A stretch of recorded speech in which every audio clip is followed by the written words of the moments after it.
for us. So to begin, this is we don't wait for the ending for Q&A. We get into call and response right away. And we are, of course, used to being in classrooms where people don't participate. And because we have our attendee list, we might call on some of you. Professor Rob. That's right. We may call on some of you to participate. Let's get warmed up. Let's get warmed up. We want you to drop some information into the chat. We want you to post to Facebook. When we talk about the civil rights movement broadly, when you've been in classrooms, when you've gone to any number of lectures, answer some of these key questions for us. We're just going to take a minute or two to get your brains focused with us, and then also to get some creative juices going. What are some of the key events from the civil rights movement? This is an all play. Everybody can participate. Please do. Who were some of the heroes? Go ahead, Adam. And Adam and I are going to cut each other off. Start typing in the chat. Start typing it now. Let's go, folks. We need you. We need you because this helps us do our right on. Mike, Michelle, Ella Baker, absolutely. Freedom Rides, thank you. Places. What were the goals of the civil rights movement? When did it begin? When did it end? These are all some very important questions around teaching the civil rights movement, but they are also very important questions around research that helps to inform that instruction. You know, there are entire schools of thought built around these fundamental questions. Rosa Parks, absolutely, Leslie, thank you very much. Keep coming with them, folks. Key events, heroes, board, yes. Is that a start? Michelle, you think of it as a 1954 Brown? Absolutely. Father Grappi, yep. Sit-ins, thank you. Voting rights, yes. We're going to talk about a little bit of all of that as we frame and then get into the Milwaukee history here. So keep coming with these, folks. Key events, heroes. I like to do what they call legal history. So I like to talk about the lawyers: Thurgood Marshall, Charles Hamilton Houston, Constance Baker Motley.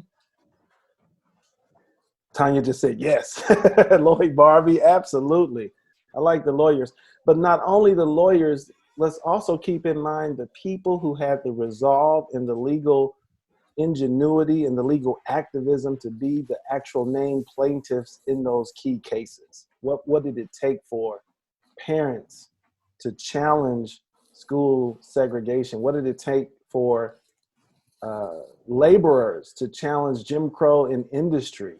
We don't talk enough about jobs. What did it take for folks to brave attempting to, as April 7th reminded us, to brave registering and then going to vote in the face of extreme violence? Vel Phillips, we're going to talk about Vel Phillips today. Absolutely. Any other thoughts before we move forward? Any other key people, events? Give me some places. We didn't get too many places. Give me some places. I'll throw one out. Memphis. Sanitation Selma. worker strikes. Greensboro, the borough, yes. I used to live in North Carolina, folks. Greensboro, absolutely. The sit-ins. We should say Raleigh, North Carolina, too, because of the creation of Albany. Absolutely. Raleigh was where SNCC gets jump-started. Absolutely. Give us some more. Medgar Evers in Alabama. Absolutely. Medgar Evers. We should spend a little more time talking about Medgar Evers and Ella Baker, Montgomery. Yes. Bayard Rustin. Indeed. Thank you, folks. This is exactly what we need because this. I know. Yeah, we were worried we wouldn't be getting participation. It sounds like it won't be a problem. Rob's fingers are going to get sore from snapping. Yes. You know how I feel about snapping. I don't do the snap. 16th Viaduct, right on, Ethan. Absolutely. 16th Street Viaduct. That's right.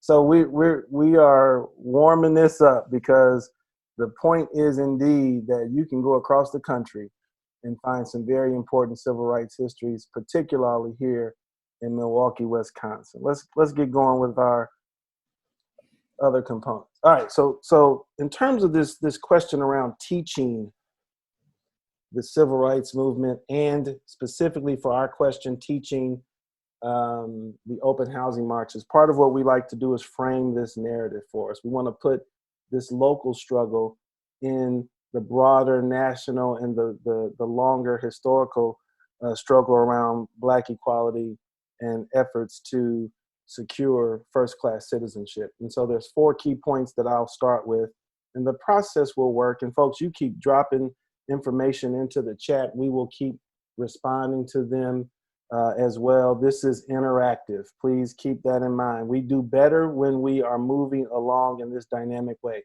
There's 4 key points that we like to start with to help us frame the civil rights movement. First and foremost, the modern civil rights movement of the 1950s and 60s was a movement to change the law. Number 2, it's been a long movement for Black equality, which forces us to again come to questions around when did it start and when did it end, if it has ended. Third point, it's been a movement of local movements. Thank you, Fannie Lou Hamer, Bayard Rustin, absolutely. A movement of local movements. And I'm going to take these 4 points and dig into them with a little more detail. And the fourth point, and that's central to our story, youth have played a central role in social change. We can't talk about social change in the United States and not talk about the importance of young people in that process. So we're going to take these 4 points. I'm going to discuss them and add a little bit more detail to them for us. And then we'll move into a much more specific case study that is the open housing marches here in Milwaukee, Wisconsin. So a movement to change the law. As I mentioned before, folks, I like to study the law. I'm not a lawyer. I like to study the way folks use the law to effectuate social change. And one of the things that we don't do enough as teachers of the modern civil rights movement in particular is we don't emphasize that all those remarkable movements, those movements and those protests that still resonate with us, that still play with the collective consciousness of our nation and memory, that brilliant moment that was the 1950s and 60s, all that marching, all that protesting was fundamentally directed at changing the law. And here's a question I'm going to keep asking folks to participate. That law, that system, that oppressive legal system is referred to as what? What's the 2 words or the person's name that we often associate with that system of law that needed to be changed? Or that Jim Crow. Thank you, Tanya. It wasn't the man. The man or the man. We can, Jim Crow, the man, same dude, same dude. And let me give you a couple of key ways to think about Jim Crow. Obviously, if we were to move back into our collective consciousness and our memory one more time, we could come up with, and feel free to drop some of this in the chat, some key components to Jim Crow. First and foremost is the system of legal segregation, Jim Crow laws themselves. Laws that segregated society, laws that dictated who could be where in what institutions. And while the system itself sought to separate the races in terms of law and policy, we also know that legal system was fundamentally predicated on creating a social hierarchy that placed African Americans at the bottom of that ladder. And so it was not only a mechanism of maintaining these legal structures that defined and codified human behavior. Indeed, Michelle, it's certainly legally erasing humanity. It was a system that was predicated on dehumanizing people and making sure that socially folks would never see themselves as equal. It was not merely a question around separate but equal. We all, of course, know that separate always meant unequal. It wasn't merely a question around the law. It was also about treating humans as inhumanely as possible, with the law as a veneer and a cover for those inhumane practices. And it's important for us as educators to remember that we have to introduce these ideas, especially with high school students, as early as we possibly can. We know that there are some challenges with trying to teach this to younger students. So we do have to be mindful of what, for example, middle schoolers or younger can absorb. But certainly high schoolers need to be introduced into this more complex understanding of the modern civil rights movement, primarily because it makes the whole moment in American history make so much more sense.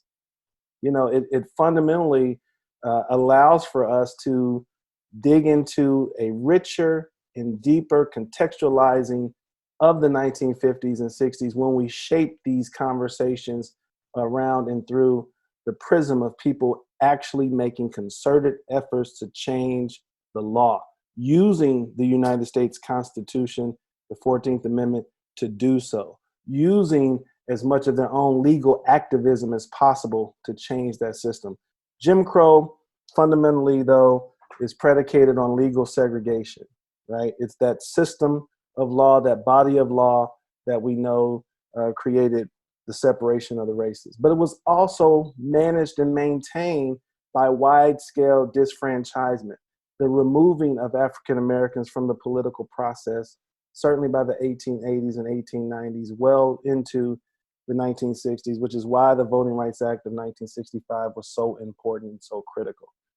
Jim Crow was held together through the system of disfranchising the masses of African Americans. What were some of the ways in which Black people were disfranchised? You might want to drop some thoughts into the chat for us. Talk about some of those ways in which African Americans were denied the right to vote. Poll taxes, absolutely. Poll taxes, marriage rights, yep, tests, absolutely.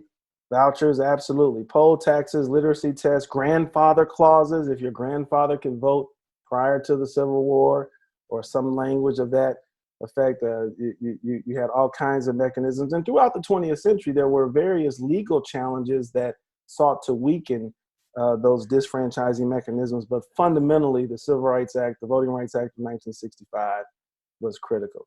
So we have legal segregation, disfranchisement, economic subjugation. Jim Crow looked a lot like slavery.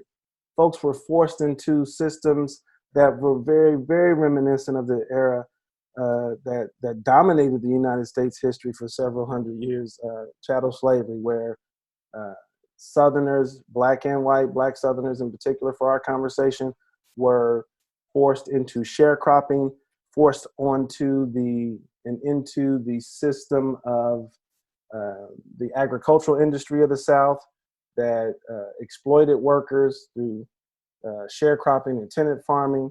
And so the system of sharecropping, Jim Crow, in terms of its labor practices, looked a lot like slavery. You had large numbers of African American women who worked as domestics or in other capacities that further confirmed a lower standing under the system of Jim Crow. And last but not least, in the event that someone was able to economically outmaneuver the limits of Jim Crow, in the event someone was able to figure out all the way through the quagmire that denied folks access to the ballot box and voting, in the event someone was able to outmaneuver Jim Crow, the system was fundamentally held together through acts of racial violence. Most demonstratively, we see this occurring with lynchings, but we also see whole Black towns and Black communities destroyed, as was the case in Wilmington and Tulsa. And violence not only had to be perpetrated in terms of the gruesome physical acts, but there's also other acts of violence, like folks getting fired, which would ultimately impact entire families. There were other ways in which violence was used to maintain the system. So legal segregation, disfranchisement, economic subjugation, and racial violence were the cornerstones to Jim Crow. Fundamentally, though, the modern civil rights movement of the 1950s, 60s, and 60s was designed to challenge that legal system. Let's go to the next slide. Thank you, folks.